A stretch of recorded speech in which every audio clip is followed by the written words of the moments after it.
So, dito na tayo sa part 4 kung saan i-reveal ko naman sa inyo yung second stage para sa family. So, yung first stage, sabi ko nga, if you believe, you and your whole household will be saved. So, yes, saved. Maliligtas yung buong family. So, saved. Ang ikalawang stage ay, alam nyo na, i-reveal ko na. As for me and my household, we will serve the Lord. Ngunit ako at aking sambahayanan ay ang Diyos ang paglilingkuran. So yes, na-save ang buong mong family para buong family rin kayo mag-serve kay Lord. So yun. As for me and my house, we will serve the Lord. So yun. As a buong family, grabe yun. O di ba? So baka iba sa inyo nasa stage ng ganito, na buong family na. O baka iba papunta pa lang doon. So maganda yun. At syempre,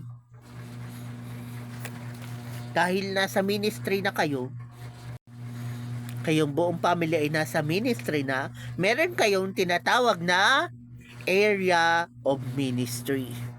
Kasi, kapag ang family mo nasa ministry na rin, meron ka ng support. Meron ka ng moral support, spiritual support, and even financial support. So, susuportahan ka na ng family mo kasi naglilingkod na rin sila kay Lord. So, pwede ka nang yung mag-full blast sa ministry. Kasi nga, wala na sa yung nagwi-withhold. Wala na sa yung humaharang o sumasagabal sa pagmi-ministry. Kasi nga, buong family mo na ay nagsiserve na rin kay Lord. So, naunawaan nyo na kung gaano kahalaga ang maglingkod sa Diyos. So, yun. Actually kami, papunta na rin doon. Malapit na.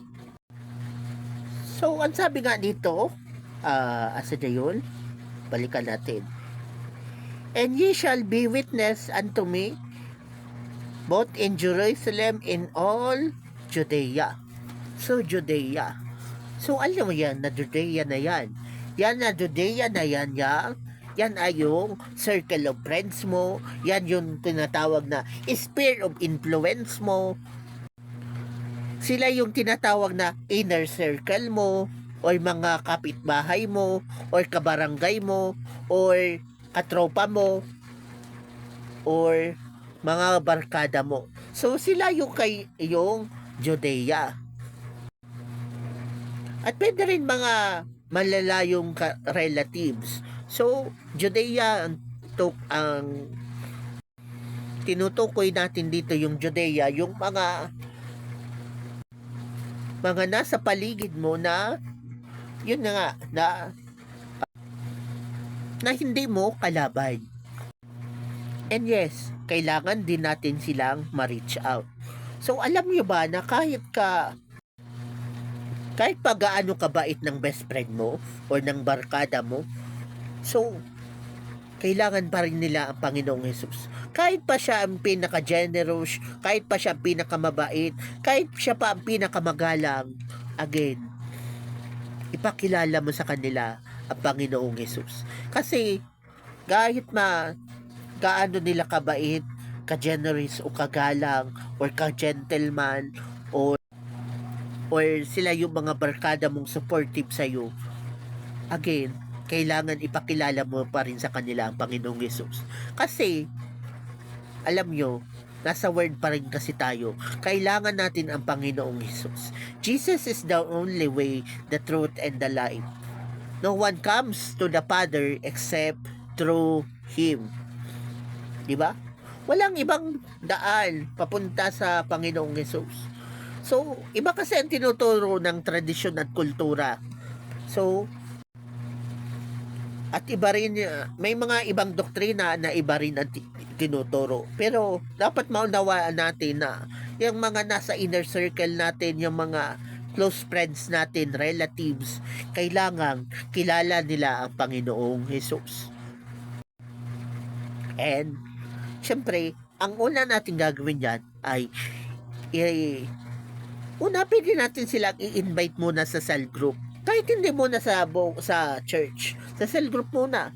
Sa cell group, magsa-cell group, at share nyo ng Word of God. May kunting kainan, chismisan, at konting prayer, kumustahan, at kalaunan habang tumatagal kasi na-develop ang friendship, ang relationship. Kalaunan, mag-grow din sila sa kanilang Christian faith. Kasi alam nyo yun, na sabi baga sa Bible, faith comes from hearing and hearing the Word of God. Hindi naman kasi automatic na magiging lingkod sila kaagad ng Diyos, no. Una, hearer muna sila. Makikinig muna sila.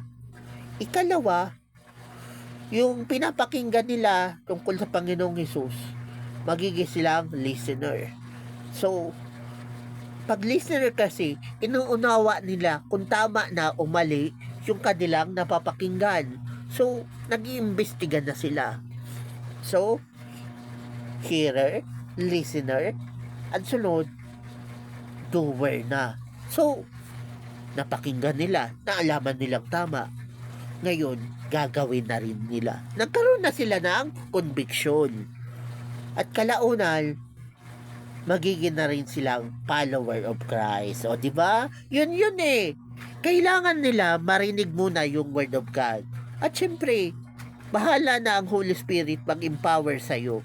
At ang Holy Spirit din ang magbibigay sa kanila ng conviction na tanggapin ang Panginoong Jesus. Okay? So, masasabi natin, isa sa pwede nating gawing biblical example dito ay yung pag-reach out ni Moses sa mga Israelites. So, yun. So, sa Old Testament, kasi Israelites din si Moses. So, tinulungan niyang ma-reach out din yung mga Israelites, makakilala ulit sila kay Lord at makaalis sila sa Egypt papunta sa Promised Land. Sa New Testament, meron naman na ganyan. But let us remember, part na to ng public ministry. So, public ministry na to na rin-reach out mo na yung Judea. So, yung mga nasa paligid mo, nire-reach out yun na.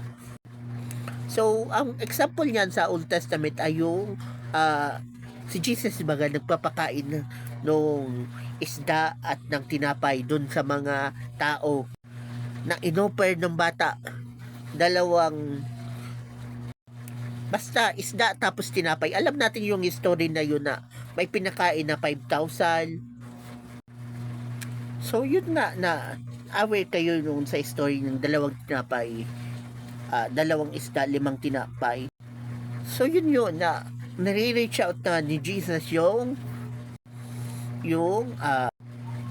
so yun na nga, nandun na siya sa era ng Judea.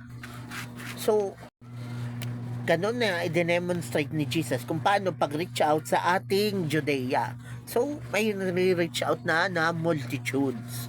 So dito sa part na to ng Judea, part na dito yung pag-reach out ng multitudes. Okay? Pero much better na unahin mo yung inner circle mo, di ba? Alangan naman i-reach out mo yung di mo kakilala. Yung mga barkada mo muna, syempre. At kalaunan, syempre, as time goes by, dadamay at dadami kayo. Actually, sa Book of Acts, di ba, isang preaching lang ni Peter, 3,000 yung nadagdag. So, ganun. Kasi sa part na to, public ministry na yan eh.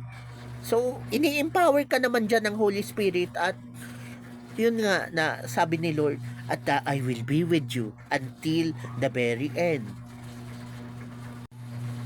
At pag minsan nga, kahit na hindi mo ini-invite, hindi mo kakilala, bigla na lang pumapasok sa building. So, bahala na kayong mag-disciple.